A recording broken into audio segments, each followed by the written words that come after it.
So, we're less than a week out from F1 25, the iconic edition being released globally Tuesday, May the 27th. And I am recording this video before I have received or played the full build of F1 25 with the kind of early review code that usually creators get before the game, the week before, the weekend before the game comes out. And I am here giving my final thoughts before I get to play the game and my final thoughts on F1 25.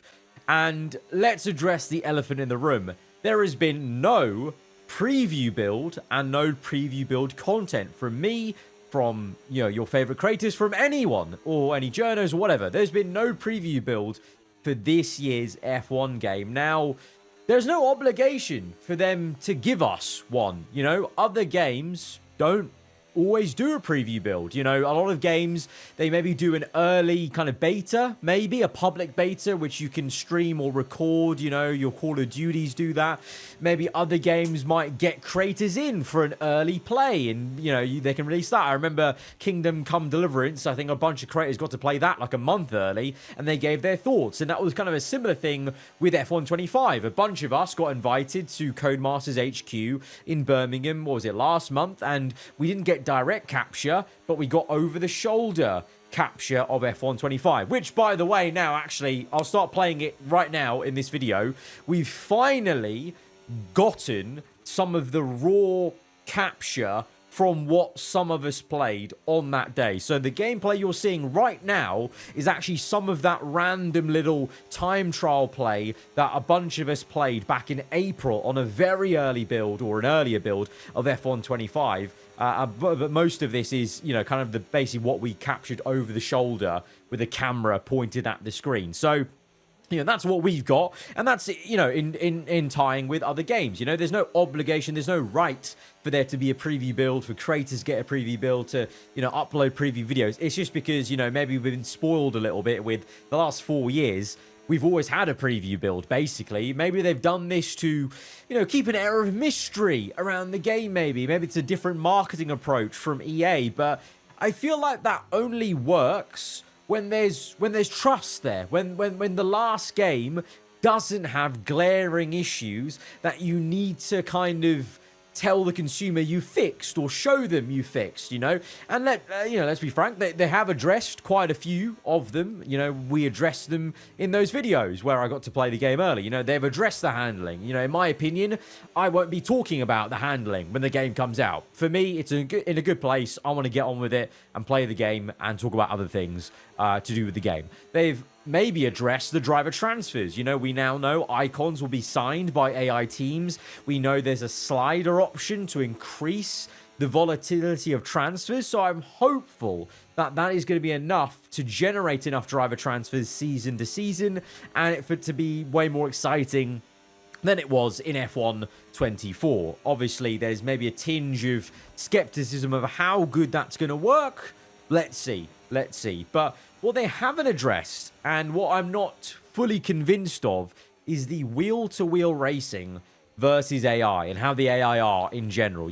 I'm talking about the DRS trains, the ERS trains, and the lack of overtaking and lack of mistakes and lack of really anything, safety car, red flags, just all of it, felt a lot less alive. It felt like it took about 6 years backwards on F1 24 compared to F1 23. Now, obviously, in my time playing the game early last month and with that over-the-shoulder footage, there was some promise there, some aggressive moves to the inside to defend in that early play. We did see a photo finish of an AI on AI battle at the end of one of the races I did inside of that My Team play, that limited My Team play. So if there's more of that, like if that's consistently happening over the course of a 50% race, then maybe there's some real hope there that the AI have actually genuinely got a lot better and are kind of near towards back to where they were in F1 23. But on the other hand, the last time EA and Cody's officially mentioned AI, it was in that article, that deep dive article, and let's be real, even they have to admit, they were very defensive. The message was very defensive, basically kind of saying, well, IRL F1 has a lot of trains, so it may, you may have to expect that to happen, which is, yeah, sure, okay, fair enough. Yeah, it's an F1 game that's trying to be, mimicking real life, so maybe there is going to be a little bit of training. But I've also always thought, and they've never said it, but I've always thought Cody's prided themselves, maybe I'm wrong, that the F1 game racing was actually better than real life a lot of the time. Like, there was so many golden years on the game, and on this channel where I've seen comments of, people coming and watching the videos and saying, wow, that racing's better than we have in real life. Whereas now on F1 24 previously, it was kind of no better. In some ways, it was worse. Like, some tracks, like in real life, it was better than other tracks, like Austria. You still had some good overtaking. And just like in real life, there were other tracks that were not that great. But then in contrast, there were some tracks that were actually pretty okay in real life, and then in the game were just still pretty bland. And then overall, there was just the air of that train, that lack of overtaking, kind of just that lack of a race that feels alive and can be a bit chaotic, so that's still the big floating question mark for me and for a lot of you, I'm sure. And so we get to here, where we're a week out from F1 25, and we've had no preview build, and it does maybe make you wonder, maybe they weren't 100% confident with where the AI were at.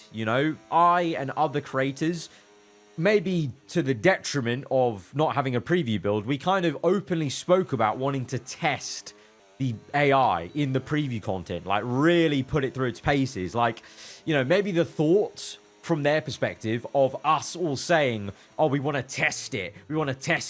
And, the thought of us racing for hours on the F1 25 preview build and testing them, even if, by the way, the video would have been an edited down 15-minute video, because that was the rule, by the way, with the preview content you've seen for the last 4 years from the F1 games when it's been early preview content.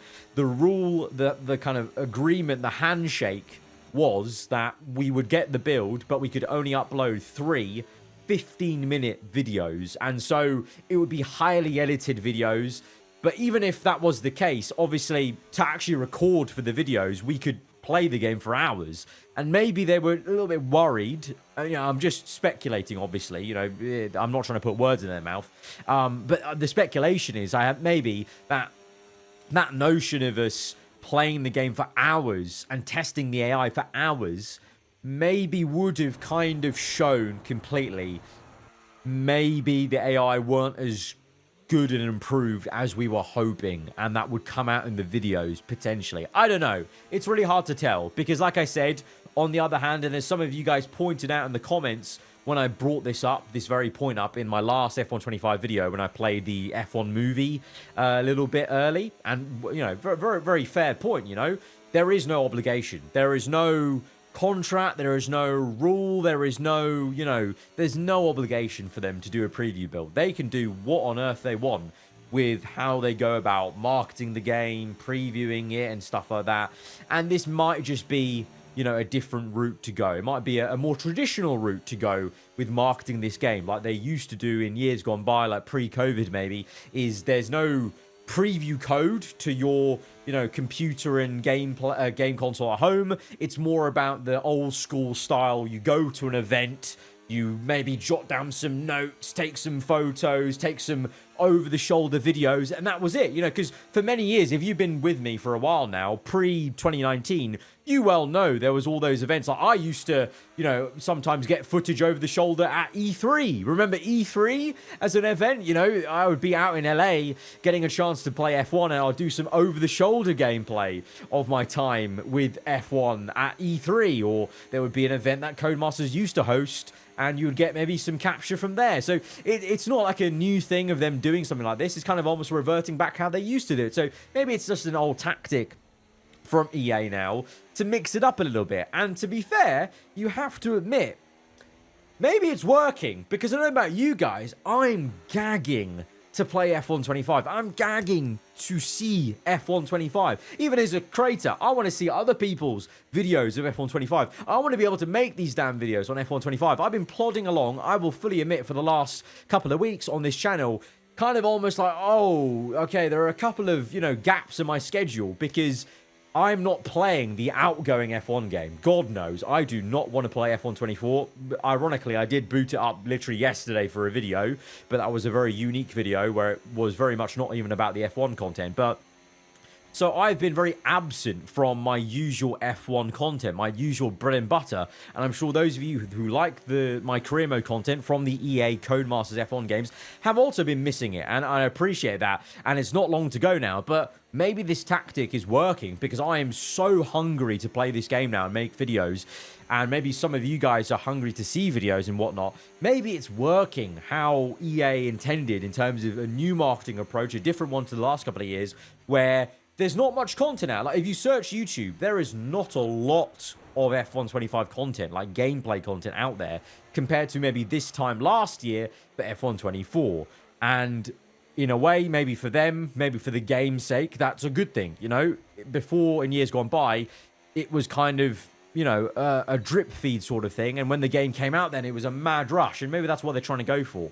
But I would say at the same time, I really wanted just to even get like an hour with the AI to do one 50% race just to see what it was like, because, you know, it was just one of those big question marks. Because like I said, all the My Team stuff, all the transfer stuff, the handling, it's all really well and good, but if the AI aren't just a little bit more fun, it's going to be very hard after 2 seasons to keep on enjoying the game in the same way. So that's where my head's at of, I would say, if you really wanted to see the AI before getting the game, I would, and I'm going to be completely honest here, I would wait. I would wait for my videos. I would wait for other creators' videos. I would just wait if you want to make a decision, if it's solely going to be about the AI, you know, because obviously I'm not going to wait because it's my job to play the game, to try and make cool videos for you guys. I've had the privilege of calling it that, you know, calling it a job. Thankfully, thanks to you guys for, you know, 8 years now as a full-time job, and more than that as a hobby. So obviously I'm going to play the game straight away, but that's because I'm also trying to make the videos for then you guys to make a decision. And I hope videos like mine can help you make a decision. But I would say, yeah, if you're wanting to, you know, question the AI, I would take a pause and I would wait. I think what you can say is for the rest of it, the handling, transfers, the overall premise of My Team 2.0, all the new vistas, the gameplay, the menus, cost cap, team management, all of this stuff, I think it's going to be great. I really do. I have some good hopes for that. And I think it's going to be a real big change and refreshing change. And very much more so than F1 24 was. Because it was very clear F1 24's marketing was very smoke and mirrors. And that after a season, everything was really quite bland. But My Team, all the new gameplay bits and features genuinely will still be very relevant to you playing them for seasons to come. And then also Breaking Point 3. I'm really looking forward to that. As you guys well know, if you've been following me on this channel, I am a big single-player, story-driven gamer. I love single-player games. I love story-driven games. So the fact that we're getting story modes in F1 games, I've always been for it. Others, maybe not. I've always been for it because I'm a big advocate for story-driven single-player experiences. And to have that in an F1 game, the game I play every week, I'm never going to say no to that. So I'm looking forward to it. And again, I have the privilege. I'm so honored that so many of you guys in years gone by have chosen my channel to watch the playthrough of the story mode if you're not going to get it for yourselves, or maybe you do get it and you play it and then watch mine and see kind of how those two are different. Basically, I've had that privilege, obviously. And then obviously we've got the F1 movie content to come later in June. I think, as I said in my video earlier in the week, or last week rather, over the weekend, I think that's going to be pretty damn fun, especially if you watch the movie and then play the content. I think it's going to be quite fun to extend that experience out of the cinema into your, you know, your gaming space, living room, whatever, to play it. So yeah, there's a lot I'm looking forward to, you know, but equally there is still that big question mark of the AI, and we've not had it answered because there's been no preview build. And that I'm not going to go on the attack and go like, oh, we should have, like, they've got no obligation to give us a preview build. It's basically a case of, let me know what you guys make of that in the comments below. Like, sound off. What are your theories? Because I do get that sense of maybe there was wanting to keep a mystery about it, the different marketing approach, which I think has kind of worked because I'm so hungry to play the game, and I'm sure people are hungry to see the game.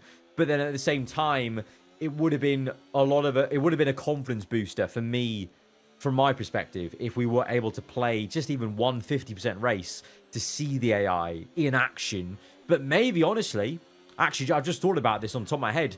Maybe they've still been working on the AI up until this very point.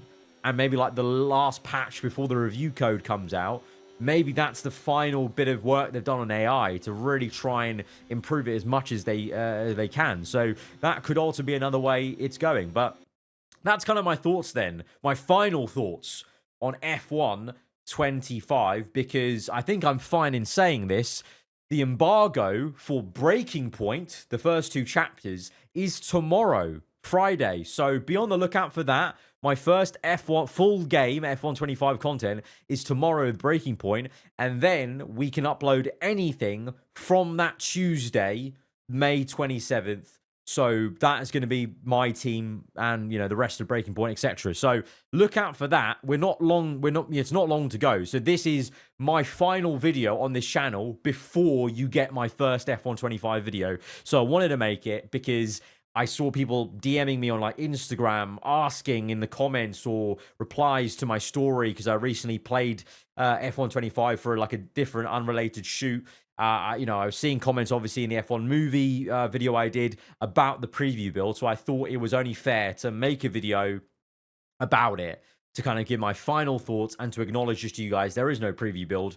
But these are my final thoughts then, because I owe you my final thoughts before we get going. Because usually I would give these thoughts over the top of commentary of F1 25 preview, but because we don't have that, I've just got to get on here and give you my thoughts now, maybe with a bit of gameplay in the background here from the early build of F1 25 that we all played at the Codemasters HQ in April, basically. So, yeah, that's where we're at. Guys, if you have enjoyed it and you appreciate the honesty and the candidness I've always had, I felt with the lead up to this game, I felt like this is the most critical I've been of EA and Codemasters and the most honest and open I've been about my concerns, whilst also being fair and being, you know, fair of I'm a gamer that wants to enjoy the F1 game. So I will say things that I am enjoying. I'm not going to be a negative Nancy completely, but I'm also equally going to show my concerns and critiques because you guys well know how frustrated I was with F1 24, and I hope you guys I hope that's come across in the videos I've made building up to this game, and that honesty is appreciated. And I know it was in you know comments in previous videos, so I hope that's still true here with these final thoughts. And if you're new around here, like I said, get subscribed. Content is starting very soon on F1 25. But this is it then. This is it. Buckle in. From tomorrow, we'll be playing F1 25 on the channel. Till then, guys, hope you enjoy your day. Goodbye.